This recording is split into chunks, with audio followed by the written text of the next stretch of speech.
What's up guys, it's me Jeremy. These days, Genji is this fast-moving, hard-hitting flank hero that has a pretty decently high skill cap and can really just terrorize an enemy team if played exceptionally well. He can really make the difference in a win or loss, especially with his ridiculous ultimate being popped at just the right time and making some plays. But today, we're diving back in to the history books before Genji's release and taking a look at his development to find out what Genji could have been.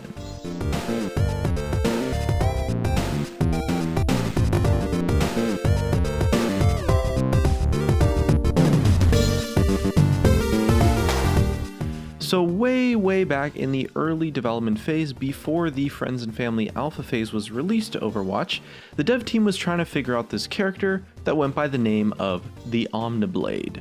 And this hero with the name of the Omniblade was a hero that the Overwatch team was messing around with the idea of like a stealth assassin hero back in the early development phase. The idea of the Omniblade began as this agile female ninja hero who had daggers, shurikens, and also a blade, and this was before Hanzo and Genji even existed whatsoever. Some of her abilities that the Omniblade had were the sonar dagger that revealed enemies behind objects, and as well a double jump. Now interestingly enough, while her story was being developed, they gave her like this Mexican theme and later renamed her character to Sombra, but the concept was temporarily shelved early on in the development phase because they started to rip her abilities away and give them to another set of heroes, and they decided that the Omniblade as a character was something that wasn't entirely going to work with the concepts that they were deciding on.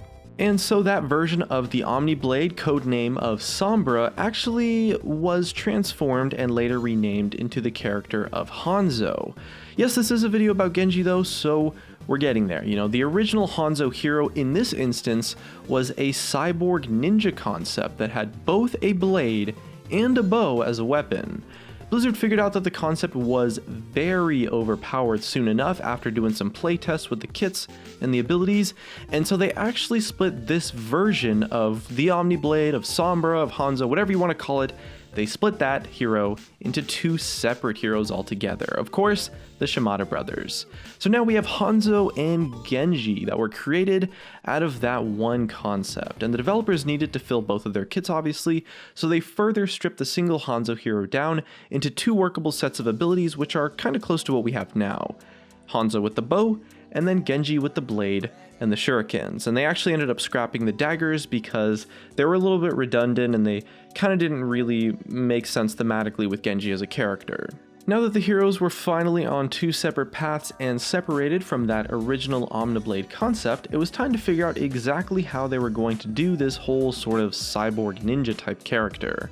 At first they were kind of messing around with the idea of him being a slow-moving stealth-based assassin, which is actually pretty much the opposite of what Genji eventually became. Originally he had this really weird ability that allowed the player to actually trip enemy heroes, which acted like a short duration crowd control move, and then after tripping them he could insta-kill the hero with a plunge of his sword to their face.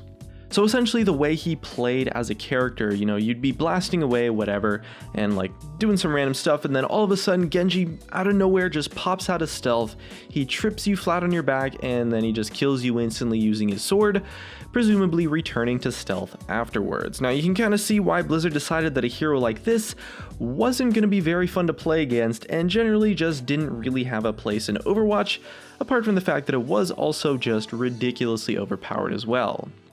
So Blizzard continued to take the Omniblade's abilities and divide them between the Shimada brothers.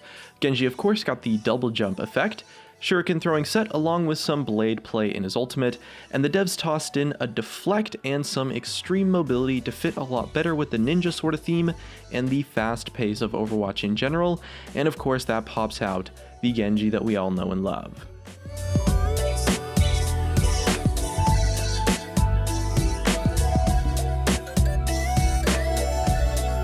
But if Genji had actually ended up as that sort of slow-moving, stealth-style hero, Overwatch probably could have been a lot different, and let's take a look at that.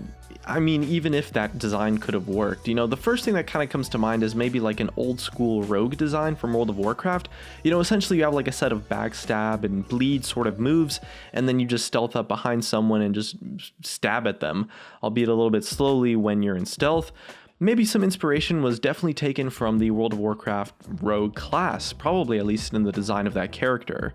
And the stealth alone in that sort of design would definitely be a massive factor in Overwatch. You know, there's so many heroes that would be rendered like honestly just completely useless by a full-time stealth assassin, one that actually has insta-kill power on opponents.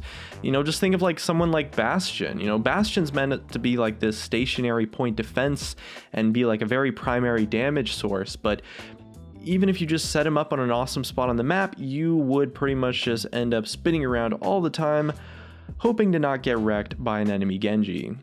And that sort of stealth style hero would really change the playstyle of a lot of defensive strategies in general. You know, instead of being able to kind of just like camp on a point and set up some defenses and maybe sort of like pressure the choke points or something like that, you're just frantically trying not to die to this big obvious direct counter of a hero that you really wouldn't have any chance of detecting until it was probably a little bit too late. Overall though, it would have definitely made Genji, that version of Genji, at least a must pick against any map with a team playing a very defense heavy setup, and as a result it probably would have changed the entire meta altogether to a phase that would have shifted much more focused on something that's more mobile and something a little tankier as well. I guess we're in a pretty heavy tank meta right now, so maybe it wouldn't necessarily change the meta that we have today, but throughout Overwatch's history it definitely would have really affected the meta and impacted so many heroes that would just make them completely unplayable almost, it seems like. That sort of one-shot mechanic is really just such a weird thing, or just difficult thing to deal with, you know, especially coming out of stealth. Now that said though, it was like a really early version of Genji, so if they had decided to go with that design of Genji as a character, you know, that exact version of Genji obviously wouldn't have been the one that made it into the game. You know, they definitely would have toned it down a bit, and let's look at a more realistic design of that sort of Genji character. So how could you sort of like fix or like introduce, you know, reasonable counterplay to that sort of mechanic? So if Genji had actually been released in that sort of style, you'd probably have to introduce some sort of stealth counter mechanics. You know, maybe you would have some sort of ability or maybe a buildable object that would get him out of stealth in like a reasonable radius or something that would be like maybe Widowmaker's Infrasight or Hanzo's Sonic Arrow, but something that affects stealth heroes only. But again, you know, those abilities are kind of like timed and on cooldowns and stuff, and Genji's stealth actually wasn't, so you'd probably need like a more permanent sort of like turret design, or maybe something like Symmetra's teleporter that would reveal stealth enemies. And as a result, when you're left using mechanics to actually counter a hero, doing something like that is just... that design of stealth is just something that doesn't have a place in Overwatch, I think it's pretty safe to say. And it's primarily why Sombra's stealth is a really short duration based, you know, cooldown ability instead of just this permanent stealth where you can pretty much insta-kill targets out of damage. Especially with Sombra, it's really important that she doesn't have that insta-kill potential.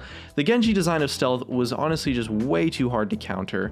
Blizzard probably could have created maybe a new hero to counter the stealth mechanic, but then you would have to also introduce like more stealth heroes in the first place to make that sort of mechanic something that's actually relevant.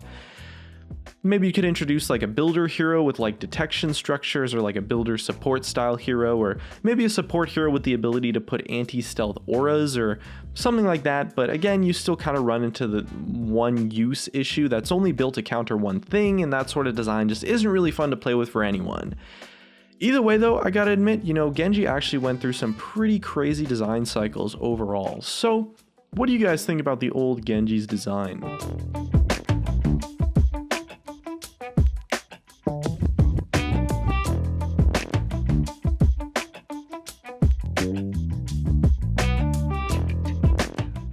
If you made it into the game, what kind of counters and heroes could have maybe been added to flesh out the roster in general? Definitely let us know what you think in the comment section below. And if you guys enjoyed the video, definitely hit that like button. Thanks for watching, and I'll see you guys next time.